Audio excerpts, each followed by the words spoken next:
Fine. કેમ છો બધા? બસ all good, all મસ્ત એકદમ. Tell us about your movie and why people should watch it. વાકી ચૂકી લવ સ્ટોરી અમારી ફિલ્મ રિલીઝ થઈ ગઈ છે 8મી May and it's not only released in Gujarat and Mumbai but all over the world, US, UK બધે જ રિલીઝ થઈ છે. અને ગઈકાલે રિલીઝ થઈ એટલે અમને બહુ જ સારા બધા રિસ્પોન્સ આવી રહ્યા છે. We got lot of messages also that people are loving the film. Usually love stories આમ નોર્મલ હોતી હોય છે, પણ આ થોડીક વાકી ચૂકી લવ સ્ટોરી અમે લોકો લઈને આવ્યા છે જે લોકોને ગમી રહી છે. કેન યુ શેર આ એક્સપિરિયન્સ વાંકી ચૂકી કેવી રીતે? અને તમારી ને મલ્હારની કેવી વાંકી ચૂકી હતી કે સીધી? મારી લવ સ્ટોરી મલ્હાર સાથે તો જગ જાહેર છે, લોકોને ખબર જ છે બધી.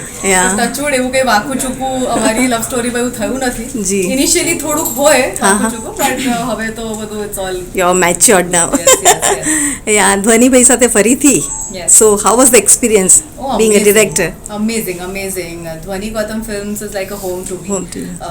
હું તારી હીર જ્યારે મેં શૂટ કરી હતી અમે લોકોએ બહુ જ મજા કરી હતી અને એટલો સરસ એક્સપિરિયન્સ રહ્યો હતો શૂટ કરતી વખતે.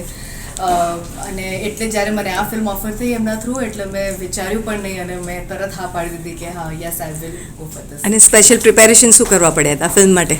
ફિલ્મ માટે એવા કોઈ સ્પેશિયલ પ્રિપરેશન્સ નહોતા because it's a love story એટલે બહુ જ હળવું કેરેક્ટર છે આ. બટ ઓન સેટ હું તમને કહું તો બધાની કેમિસ્ટ્રી એટલી સારી છે ને એટલે લોકોને જોવાની ખૂબ મજા આવશે બિકોઝ બધા ફ્રેન્ડ્સ જ છે યાર, ફેમિલી ટુ મી. મેં બધા સાથે ખૂબ બધી ફિલ્મો ઓલરેડી કરી છે. પરીક્ષિત ભાવિન, ધર્મેશભાઈ, શેખર શુક્લા બધા બહુ જ આમ અંગત મિત્રો છે અને મિલોનીને I met for the first time. Experience was also very nice. એટલે આખો માહોલ is like a family to me. જી, તમારો એક્સપિરિયન્સ શેર કરો. મારો એક્સપિરિયન્સ બિલકુલ વાંકો ચૂકો નહોતો. બહુ મજા આવી કારણ કે જતાં પહેલાં તમે એ રીતે ચકાસો શૂટ પર જતાં પહેલાં પ્રિપેરેશન કેવી છે. તો આઈ સો કે ડીજીની અને એમના ટીમની they were so much in sync plus the actors were very well prepared. They were very much aware કે ભાઈ અમારે શું કરવાનું છે, અમારે શું નથી કરવાનું, બીજા એક્ટર્સ કેવી રીતે વાઇબ કરી રહ્યા છે, રાઈટ.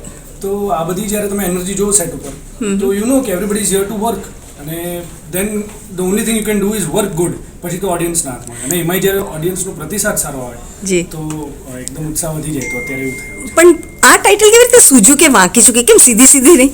હા, બહુ તમને આની વાત બહુ બધા લોકોએ કીધી પણ મેં નથી. એક સમય એવી પણ વાત હતી કે રોમેન્સ કોમ્પ્લિકેટેડ 2 કહીએ આને, કારણ કે ડીજીની એક ફિલ્મ રહી ચૂકેલી રોમેન્સ કોમ્પ્લિકેટેડ, તો આની સેકન્ડ પણ દેર વોઝ નો સિંક એ ફર્સ્ટ ફિલ્મ કરતા. તો generally because we are creative people તો ક્રિએટિવ આઈડિયાઝ આવતા હોય, એ ટાઇટલ પણ અવેલેબલ હોવું જોઈએ ના હોય. તો પૂજા એક દિવસ ઘરે ગઈ અને મલ્હારભાઈ સાથે વાત કરી કે યાર આવું કંઈક ટાઇટલ છે, વાંકી ચૂકી વાત છે અને લવ સ્ટોરી છે, તો ખબર નથી પડતી શું ટાઇટલ રાખવું. That's when he said and suggested કે ધીસ ઇઝ ગુડ. વાંકી ચૂકી લવ સ્ટોરી તો ટાઇટલ છે આ ને. સો આ ટાઇટલ ત્યાંથી આવ્યું અને એ લોકોને જે લોકોએ ટાઇટલ ખાલી રાખ્યું. Very nice. Yeah good. But the creative work. Yeah you both couples. No, in the film.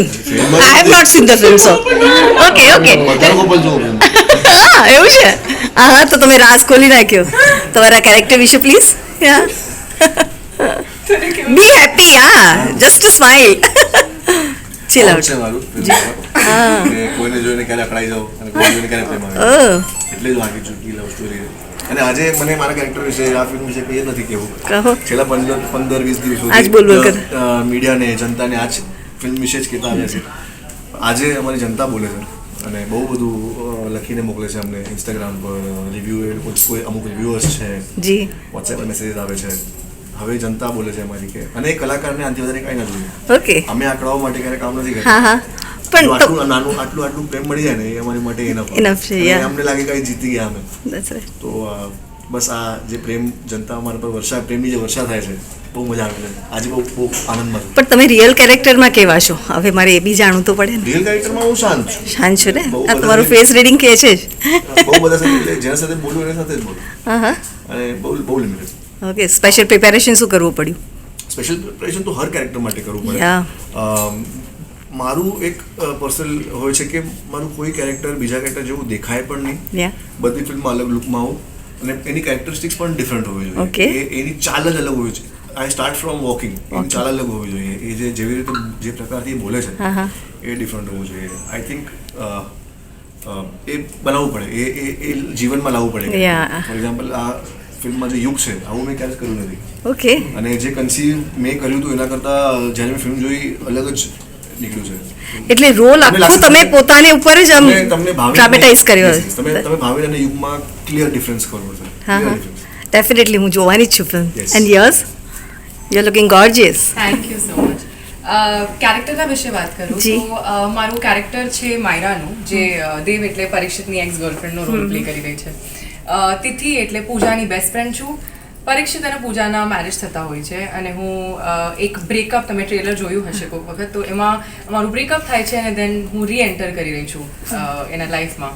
તો આ કેરેક્ટર મારા પ્રમાણે એક બોલ્ડ છોકરી પણ છે ક્યાંક ને ક્યાંક, જે પોતાનો પોઈન્ટ મૂકવા આવી છે પ્રેમ પ્રત્યે, અમુક ટેન્જન્ટ્સ પ્રત્યે, જે એનો થોટ પ્રોસેસ છે. મને લાગે છે આ કેરેક્ટર એ લઈને આવી રહી છે કે આ નવો પ્રેમ કરવો હોય કે કોઈને પ્રેમ કરતા હોય આપણે, તો કઈ રીતે we can also try and gate that person back. તો મને એવું લાગે છે કે આ પાત્ર એ છે. સ્ટાર્ટિંગમાં થોડી મિસઅન્ડરસ્ટુડ છે, પણ તમે જેમ જેમ જોવો પ્રેમમાં સ્ટાર્ટિંગમાં બધા મિસઅન્ડરસ્ટુડ જ હોય. પછી આઈ થિંક વેન આ કેરેક્ટર જેમ જેમ ગ્રો કરે છે અને જેમ યુગ એટલે ભાવિનની એન્ટ્રી થાય છે અને ઓવરઓલ જે ટ્વિસ્ટ એન્ડ ટર્ન્સ જે કે છે એ ફિલ્મમાં ટ્રેલરમાં છે એટલું જ. અચ્છા એટલું જ છે. હા. પણ ઓવરઓલ ટ્વિસ્ટ એન્ડ ટર્ન્સ આ કેરેક્ટરને પણ એક મળે છે વિથ હિઝ એન્ટ્રી.